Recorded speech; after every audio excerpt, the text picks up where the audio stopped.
Assalamualaikum warahmatullahi wabarakatuh.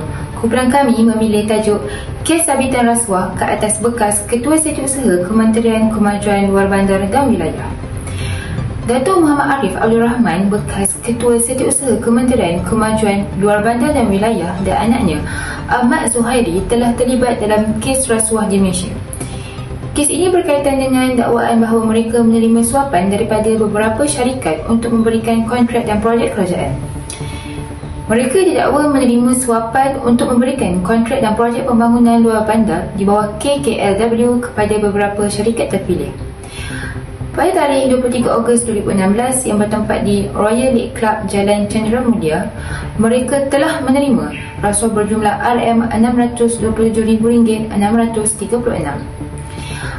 Manakala, pada 17 Mac 2016 yang bertempat di Dorset Grand Subang Hotel, Subang Jaya, mereka telah menerima rasuah berjumlah RM1.2 juta.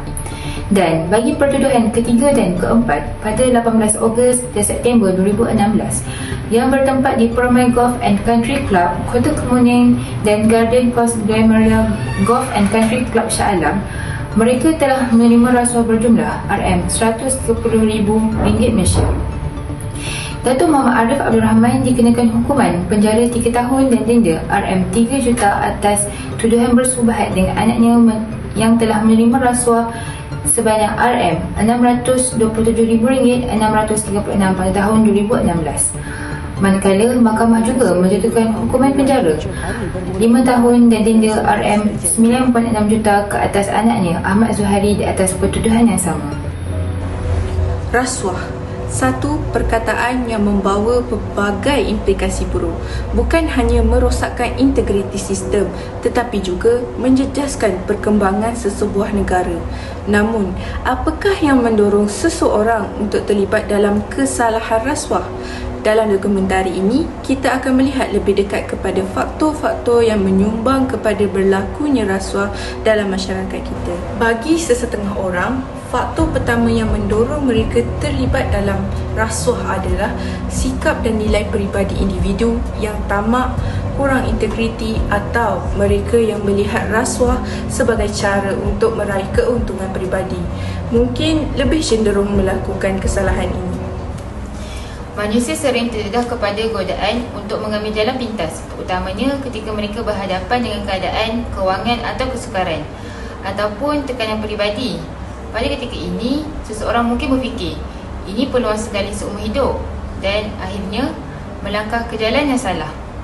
Namun, rasuah tidak hanya melibatkan individu. Faktor organisasi juga memainkan peranan penting.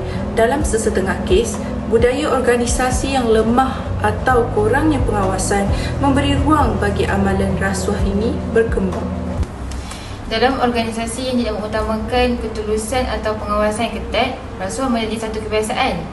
Di tempat saya bekerja dahulu, walaupun saya tidak terlibat, saya melihat banyak yang melakukannya kerana mereka tahu tiada yang akan mengambil tindakan.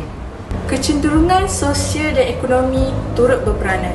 Mereka yang hidup dalam kemiskinan atau dalam keadaan serba kekurangan lebih mudah terpengaruh dengan tawaran rasuah, terutama apabila peluang itu datang dengan janji-janji untuk mengubah nasib mereka. Oleh itu, kesalahan rasuah bukanlah satu masalah yang boleh diselesaikan dalam sekelip mata. Ia melibatkan banyak faktor individu, organisasi, ekonomi, politik dan sistem penguatkuasaan yang perlu diperbaiki.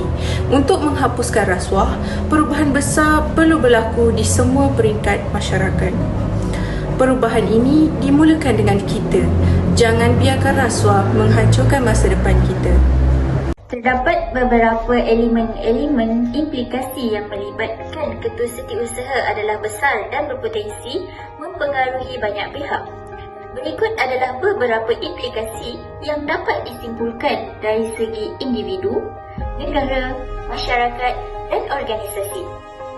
Apa yang kita boleh lihat hari ini dari segi individu ialah kehilangan reputasi dan kerjaya. Seseorang individu yang terlibat dalam kes rasuah akan kehilangan kredibiliti dan reputasi bukan sahaja dalam kalangan rakan sekerja, malah dalam masyarakat umum juga. Rasuah juga akan menyebabkan kerugian ekonomi. Rasuah menyebabkan kebocoran dana negara dan merugikan ekonomi kerana wang yang sepatutnya digunakan untuk kepentingan awam telah diseleweng dan disalahgunakan. Pandangan dari sudut organisasi pula, rasuah boleh menyebabkan kerosakan reputasi dalam organisasi jika setiausaha dalam organisasi kerajaan atau sektor tertentu terlibat dalam rasuah.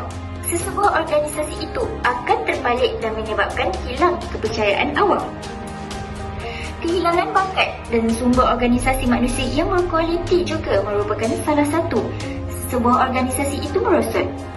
Akibatnya kerana staf yang berkebolehan mungkin melihat amalan yang tidak berintegriti boleh menyebabkan organisasi kekurangan tenaga kerja yang cekap. Akhirnya, kes rasuah yang melibatkan ketua setiausaha akan memberikan kesan negatif kepada pelbagai pihak dan merosakkan banyak aspek dalam masyarakat, negara serta organisasi. Berdasarkan kes ini, langkah yang boleh diambil bagi mengatasi isu integriti dan rasuah adalah dengan mewujudkan budaya anti rasuah dalam kalangan pegawai awam. Budaya ini boleh dipupuk melalui program kesedaran yang memberi penekanan terhadap nilai-nilai etika dan tanggungjawab dalam sesebuah perkhidmatan awam. Misalnya, program seperti bengkel anti rasuah, kempen kesedaran mengenai padah buruk rasuah dan ceramah tentang kepentingan integriti harus diadakan secara berkala supaya para penjawat awam lebih cakna dan peka serta sentiasa menegakkan prinsip integriti dalam setiap pekerjaan mereka. Selain itu, langkah yang boleh diambil bagi mengatasi isu integriti dan rasuah ini adalah dengan mengukuhkan sistem audit dalaman dan luaran dalam sesebuah organisasi. Audit yang kerap dan menyeluruh akan membantu mengenal pasti kelemahan dalam sistem bagi mencegah penyalahgunaan kuasa.